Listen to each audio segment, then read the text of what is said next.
Over the weekend, the Jets finally lost a game, proving that once in a while they actually are pretty mortal.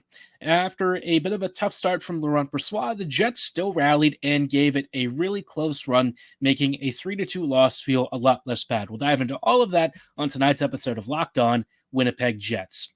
You're Locked On the Hockey Jets, your daily podcast on the Winnipeg Jets. Part of the Locked On Podcast Network, your team every day.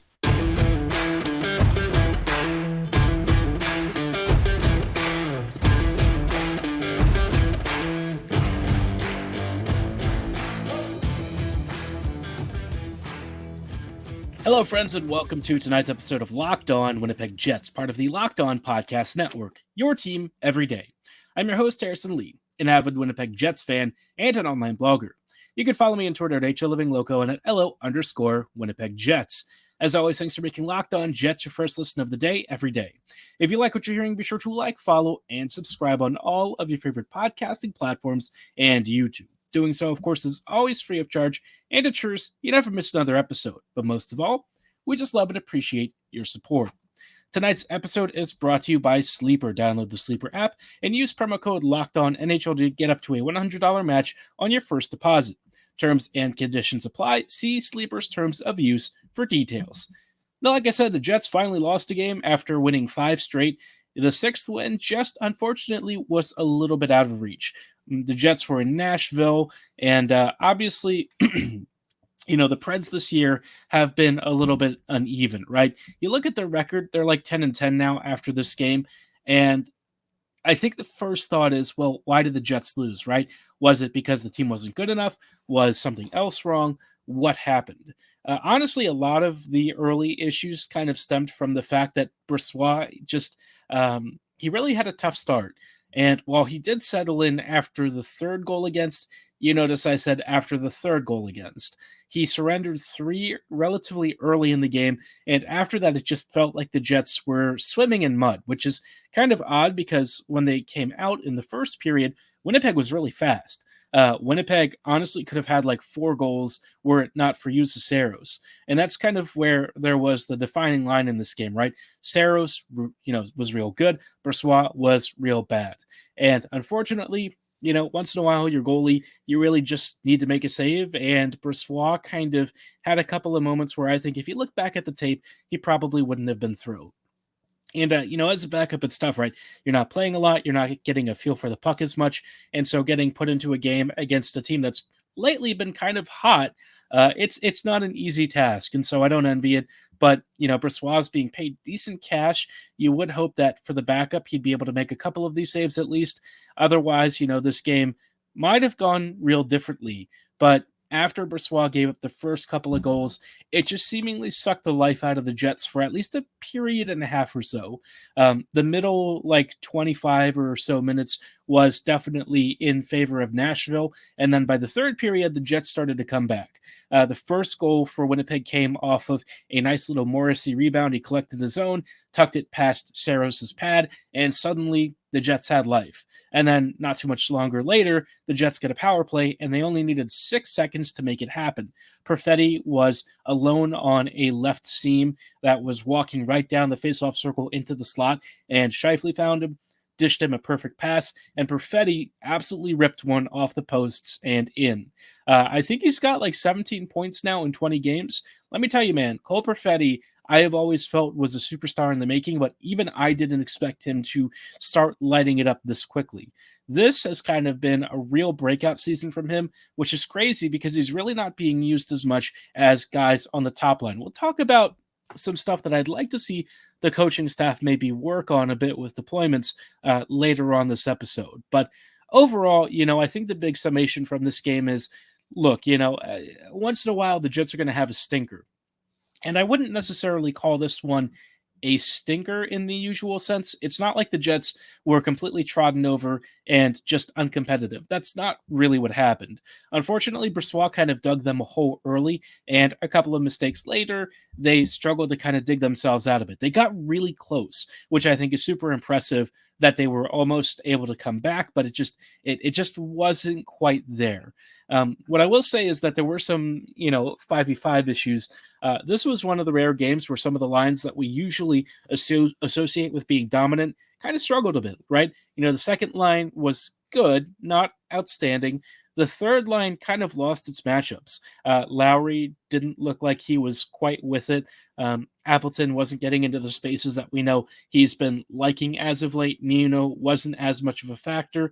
And you just felt like that kind of tipped the balance in Nashville's favor enough to kind of like give the Preds an advantage, right? Like Nashville scored some greasy goals off of some misplayed stuff and some slip-ups from both the Jets defense and from Brossoit. So all I can say is, yeah, a tough loss. But like I said, in the grand scheme of things, it was like, a 6-game winning streak on the line. A 6-game winning streak, that really doesn't happen all that often in the NHL, right? You're only talking about like the most elite teams in the league that go on these sorts of streaks, like the Bostons and the Vegas Knights at times.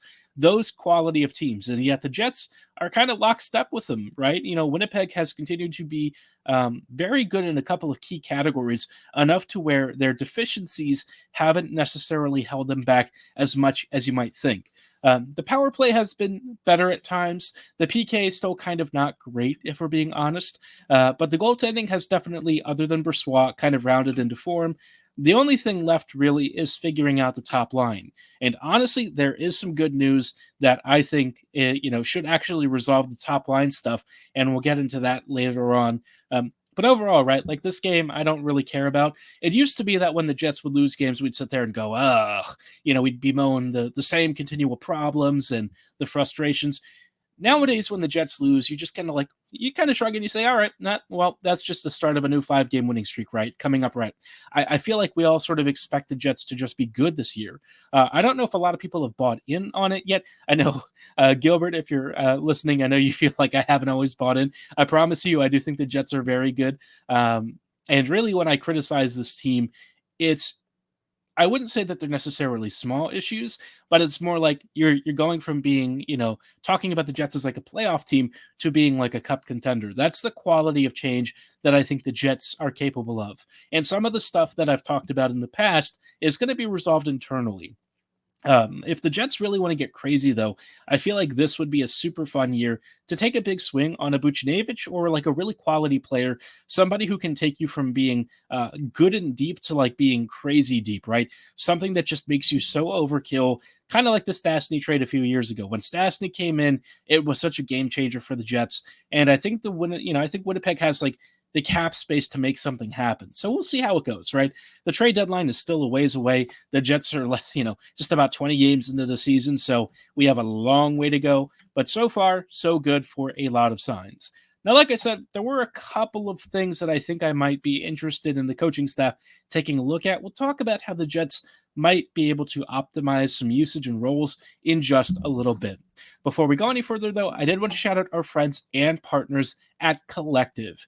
If you run a solo small business, you're an army of one, but you still need a CPA, bookkeeper, and a separate payroll solution, among so many other things.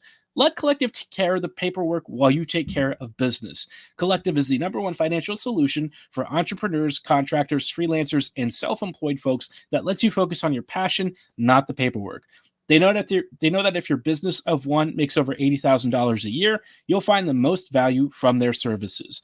Join the thousands of solopreneurs who have saved an average of $10,000 a year on taxes with their structure.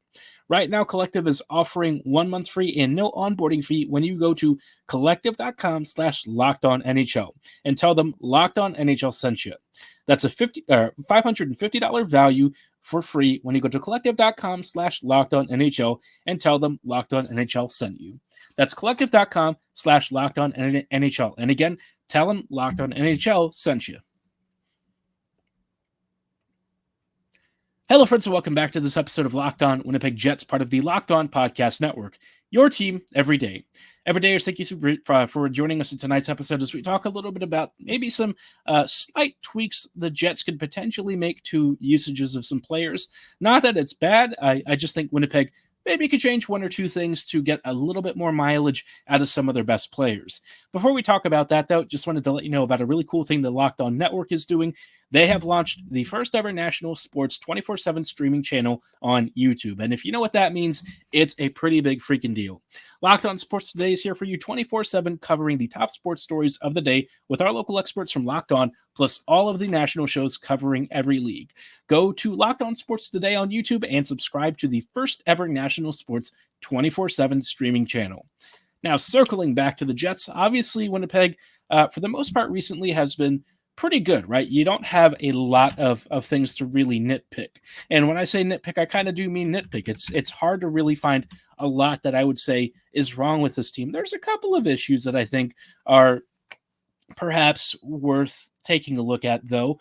And Garrett Hull, who does a lot of really good microstats analysis and is worth a follow on X, he kind of found some ice times recently from this season, talking about the Jets forwards and how they're being used, right?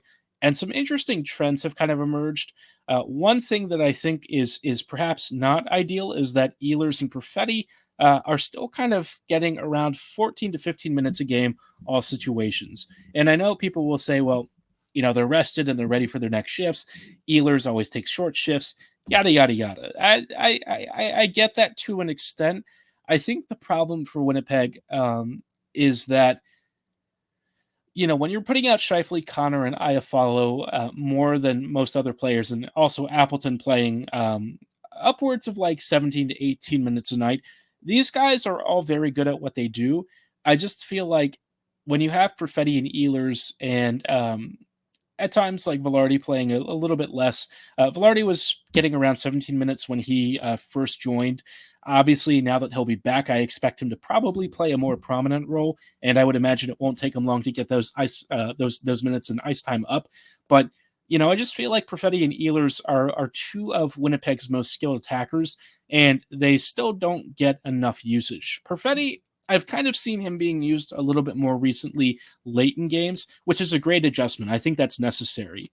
And Scheifele and Ehlers have actually seen some dips in ice time over the past couple of games. It's been climbing back up recently. But overall, right, I just feel like Winnipeg could make more of using like the middle six a little more effectively.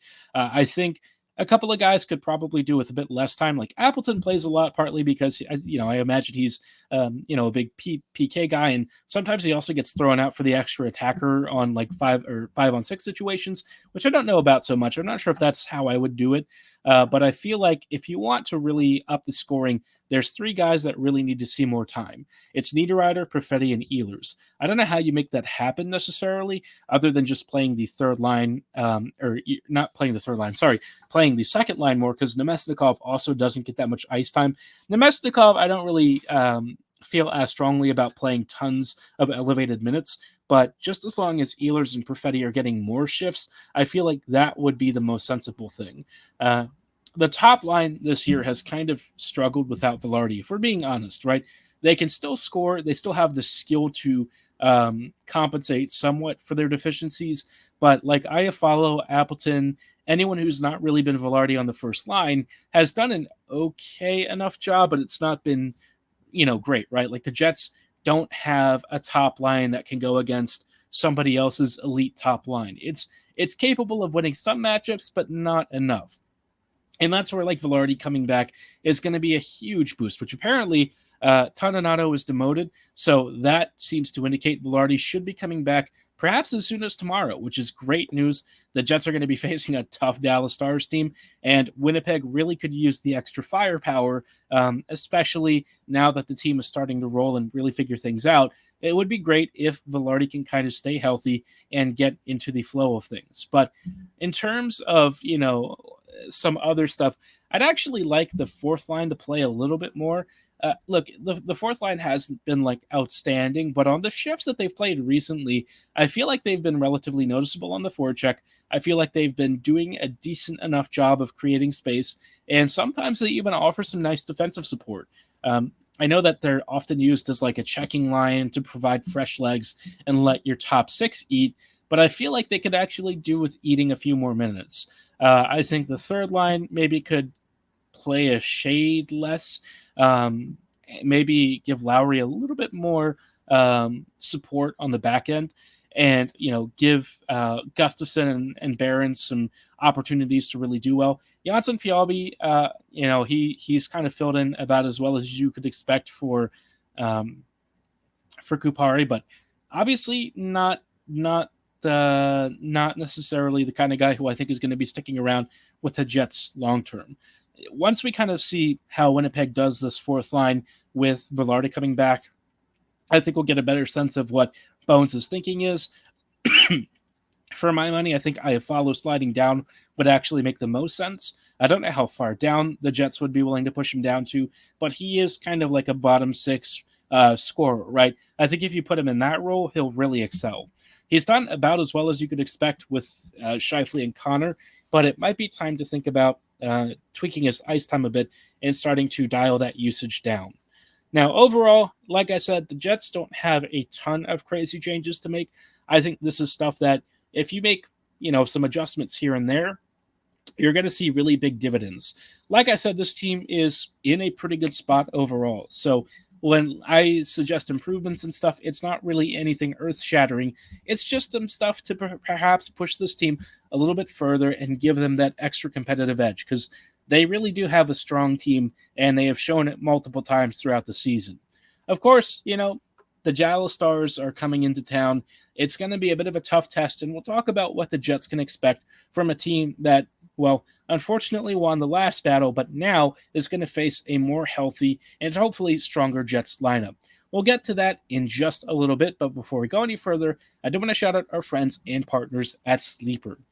A new NHL season brings all sorts of possibilities. Cole Perfetti could score 50 goals. The Jets could even hoist the Stanley Cup, and you could win big by playing daily fantasy hockey on Sleeper, the official daily fantasy app of the Locked On NHL Network. Sleeper is our number one choice for daily fantasy sports, and especially daily fantasy hockey, because with Sleeper, you can win 100 times your cash in daily fantasy hockey contests. If you are the kind of person who obsessively tracks stats for a lot of players, this is your chance to win big, especially if you pay attention. Obviously, there are the league's great stars like Ovechkin, Crosby, McDavid, Ehlers. I know, throwing that one in there for fun. Hellebuck, Vasilevsky, Kucherov, you name it, they're out there, and they've got tons of stats for you to perhaps make more or less projections versus what Sleeper's projecting for things like goals, assists, saves, plus minus, and more in a given game. If you beat Sleeper's projections and you do so 8 times in the same outing, 8 corrected categories with some hand-picked stats, you could win $100 or 100 times your bet on Sleeper. You heard me, 100 times your bet by picking 8 stats categories correctly. So start winning with daily fantasy hockey on Sleeper. Use promo code LOCKEDONNHL and you'll get up to a $100 match on your very first deposit. Terms and conditions apply. That's code LOCKEDONNHL. See Sleeper's terms of use for details and locational availability. Hello, friends, and welcome back to these closing thoughts on tonight's episode of Locked On Winnipeg Jets, part of the Locked On Podcast Network. Your team every day. Everydayers, thank you so much for joining us as we talk about, the Jets heading into another game against the Dallas Stars. First one, Winnipeg just sort of barely lost. It was a tough one, but the only difference between the Jets and the Stars really came down to special teams. One power play there, or actually in Dallas's case, it was 2 power plays with Wyatt Johnston getting a real sneaky one to Ben. Really annoying goal, but honestly, when you look at it and watch it again, kind of a really sick play. Dallas is just one of those teams that, is deep and skilled and good, and they're really well balanced. I wasn't really sure that DeBoer was going to last long, but man, he's been a pretty decent hire for this team and has seemingly gotten them playing some pretty good hockey. Now, the Dallas Stars haven't been perfect recently. They did actually blow a game against the Calgary Flames, which was kind of a crazy one, if we're being honest. Dallas had a huge lead, and then they blew it somehow 7-4. So I don't know what happened there. And recently, they've only won 1 of their last 4 games, which for the Jets is good news. Maybe not so good news is that Dallas was winning quite a few games before then. one of which was against the Jets. But look, the Stars are a tough opponent. And while they don't always play high-octane hockey, this is a team that has enough depth to win a lot of matchups. Wyatt Johnston and Jamie Benn and Evgeny Dodonov, guess what line that is? If you said the third line, you got it right. That is pretty crazy. You've got Robertson, Heinz, and Pavelski on the first, Marchment, Duchesne, and Sagan on your second, and then the fourth line is Steele, Foxa, and Dellandrea. Now, the fourth line, it's pretty decent, right? Like, Foxa is pretty good. Steele and Dellandrea are, kind of whatever. The real problem for the Jets is that Duchesne has, I really feel, solidified the middle of this group, right? I think he was actually the one who had the goal on the Johnston assist. But he's such a clever player, and I know that he's got a reputation of being a bit of a prick, if we're being honest. People haven't liked him, but whatever you say about him, off the ice or anything like that, on the ice, he's phenomenally skilled, and he's fit in perfectly with the Stars team. They're super deep. He gives them a crazy matchup advantage, and so the Jets are going to have to be really careful. This is a tough game, but I will say the last time the Jets played Dallas, it was pretty much dead even at even strength. The only area where the Jets fell behind just a bit was on special teams, and that was enough to split the difference. So I think the Jets have a real good chance to come away with a win. I think after the frustrating loss in Nashville, I think the Jets are going to rebound. I think home ice is going to be very pleasant. So let's say the Jets win 4-2. Bit of a bold one, but I'll go with that. I think the Jets with Velarde should get a big jump back. Hopefully, Velarde gets really good ice time. I don't know if they'll start him off in like the middle six and just sort of ramp him up slowly. We'll see how it goes. But all I know is, thank goodness he is back. But give me your score projections. What are you thinking for this game? I could see a couple of scenarios where maybe the Jets have to squeeze out a tighter margin, maybe like a 2-1 game. Dallas has definitely had a few of those recently. And the Stars, like I said, they're a good team. And even though they've lost a few of their last games, just not a team that you can really sleep on. They're right there with the Jets in the standings. They are in second right now, but they have a game in hand. And obviously, despite the 5-4-1 record in their last 10, I'll say this, right? Dallas is one of those teams that, in terms of like playoff opponents, I don't want to see them. They do scare me.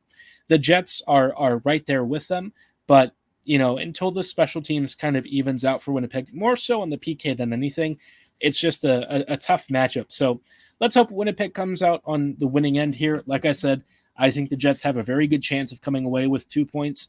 Even if they get 1 point, that'd just be nice. I think the Jets, though, are capable of both, and let's hope they snag everything at home. Let me know again what you think for this game and your predictions. Like I said, at HLivingLoco and at LO_Winnipeg Jets on Twitter. For tonight's show, though, that is all the time that we have. Thanks so much for making Locked On Jets your first listen of the day every day. We'll see you back here tomorrow with coverage of the Stars game, and let's hope I get to report a victory. As always, though, have a great night, and go Jets, go.